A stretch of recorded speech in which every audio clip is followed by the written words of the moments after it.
चोला साम्राज्य हिंदू साम्राज्य नहीं था। ये बात साउथ में रहने वाले काफी सारे लोगों ने कही है और कमल हुसैन ने भी। अब ये कंट्रोवर्सी PS1 फिल्म को लेके हुई है जो कि अभी हाल ही में रिलीज हुई थी। उस फिल्म में ये दिखाया गया था कि चोला साम्राज्य कितना ताकतवर साम्राज्य था और अपने समय से कितना आगे था। और इस फिल्म के अंदर जो चोला साम्राज्य है उसको एक हिंदू साम्राज्य की तरह दिखाया गया है कि वो लोग हिंदुइज्म को फॉलो करते थे। लेकिन साउथ में रहने वाले काफी सारे लोग ये कह रहे हैं कि चोला साम्राज्य हिंदुइज्म को फॉलो नहीं करता था। इनका ये मानना है कि चोला साम्राज्य के टाइम पे हिंदुइज्म एग्जिस्ट नहीं करता था, तो चोला साम्राज्य को एक हिंदू साम्राज्य दिखाना गलत है। अब अगर आप वर्ल्ड वाइड कहीं भी देखेंगे, विकिपीडिया पे या यूनेस्को की वेबसाइट पे भी, तो वहाँ पे चोला साम्राज्य को एक हिंदू साम्राज्य ही बताया गया है। तो चलो इस वीडियो में ये देखते हैं कि चोलास हिंदू थे या नहीं थे। अब उसके लिए हमें दो चीजें चाहिए। हिंदुइज्म की टाइमलाइन। पहली बात, जो हिंदुइज्म को हम आज फॉलो करते हैं वो हमेशा से ऐसा नहीं था। क्या आपको पता है कि पहले के टाइम पे हिंदुइज्म काफी ज्यादा वायलेंट रिलीजन हुआ करता था। हिंदुइज्म के अंदर काफी सारे सैक्रिफाइसेस होते थे। हिंदुइज्म हजारों सालों से इवॉल्व करता हुआ आया है और जिस हिंदुइज्म को हम आज फॉलो करते हैं वो इन्हीं हजारों सालों का एवोल्यूशन है। तो पहला हमें हिंदुइज्म की टाइमलाइन देखनी होगी और दूसरा हमें ये देखना होगा कि जो चोला साम्राज्य है वो इस टाइमलाइन में कहाँ फिट होता है। तो सबसे पहले देखते हैं कि ये हिंदू शब्द आया कहाँ से।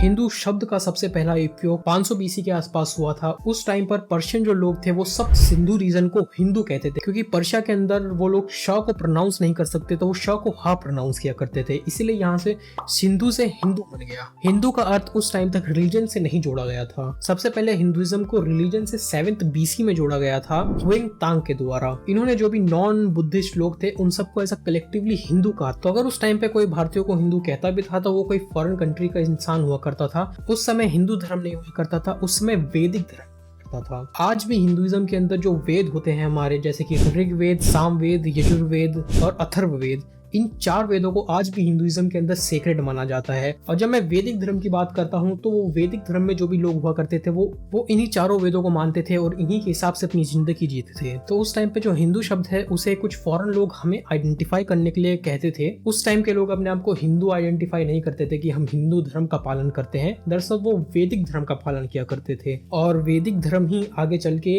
हिंदू धर्म में बदल जाता है। लेकिन ये ट्रांजिशन कैसे होता है उसे जानने के लिए हमें थोड़ी सी वेदों की बात करनी पड़ेगी, क्योंकि वेद की वजह से ही या फिर वेदों की प्रैक्टिसेस की वजह से ही वैदिक धर्म को हिंदू धर्म में बदलना पड़ा। जैसे हम सबको पता है कि 4 वेद होते हैं। अब ऋग्वेद के अंदर तुम्हें काफी सारे मंत्र मिलेंगे, काफी सारी प्रेयर्स मिलेंगी। सामवेद के अंदर वही मंत्र वही प्रेयर को ट्यून में, एक म्यूजिकल ट्यून में सेट किया जाता है, इसीलिए सामवेद को सबसे पहली म्यूजिकल बुक भी कहा जाता है।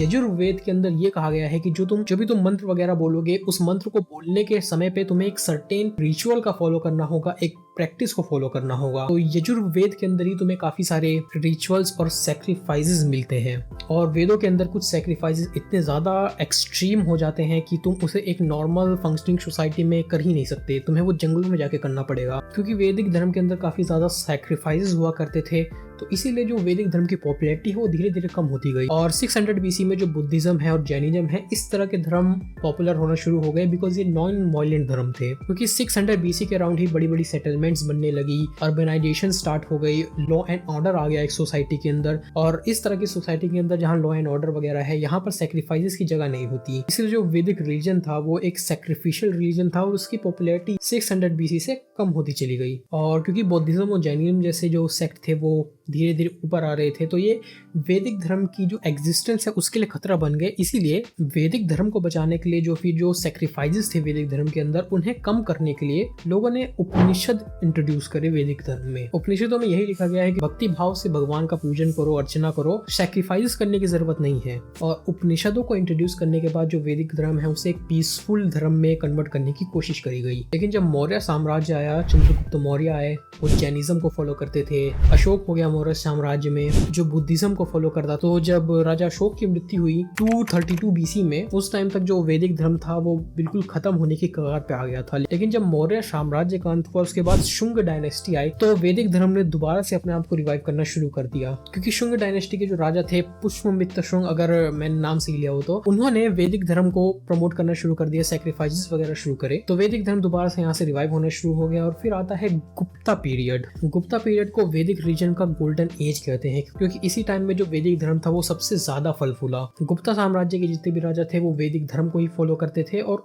उन्होंने उसी को प्रमोट किया। लेकिन जब गुप्ता पीरियड एंड हुआ तो जो इस्लामिक इन्वेजन थे भारत में शुरू हो गए और धीरे धीरे इस्लामिक सल्तनत आई, मुगल सल्तनत आई और जो वैदिक धर्म था वो दोबारा से डिक्लाइन हो गया। लेकिन जब नॉर्थ इंडिया के अंदर इस्लामिक इन्वेजन्स हो रहे थे तब साउथ के अंदर वैदिक धर्म काफी अच्छी तरीके से फल फूल रहा था। पल्लवा डायनेस्टी के अंदर वैदिक धर्म काफी अच्छी तरीके से फला फूला। उसके बाद चोला साम्राज्य ने पल्लवा साम्राज्य को रिप्लेस किया और चोला साम्राज्य भी वैदिक धर्म को ही फॉलो करता था। तो जो साउथ के लोग ये कह रहे हैं कि चोलाज हिंदू नहीं थे, तो उन लोगों का स्टेटमेंट पूरी तरीके से सही नहीं है, क्योंकि अगर ऑफिशियली देखा जाए तो हाँ, चोला डायनेस्टी वैदिक धर्म फॉलो करती थी, हिंदू धर्म नहीं। लेकिन आगे चल के वैदिक धर्म ही हिंदू धर्म में तब्दील हो जाता है। तो ये कहना कि चोला साम्राज्य हिंदू साम्राज्य नहीं था, ये बात थोड़ी सी गलत है। चोला डायनेस्टी के बाद एक्चुअली में वैदिक धर्म को हिंदू धर्म में कन्वर्ट कर दिया जाता। अगर उसकी भी कहानी सुननी है तो कमेंट सेक्शन में बता सकते हो। तो ग्लोबल गेज के दूसरे एपिसोड में इतना ही।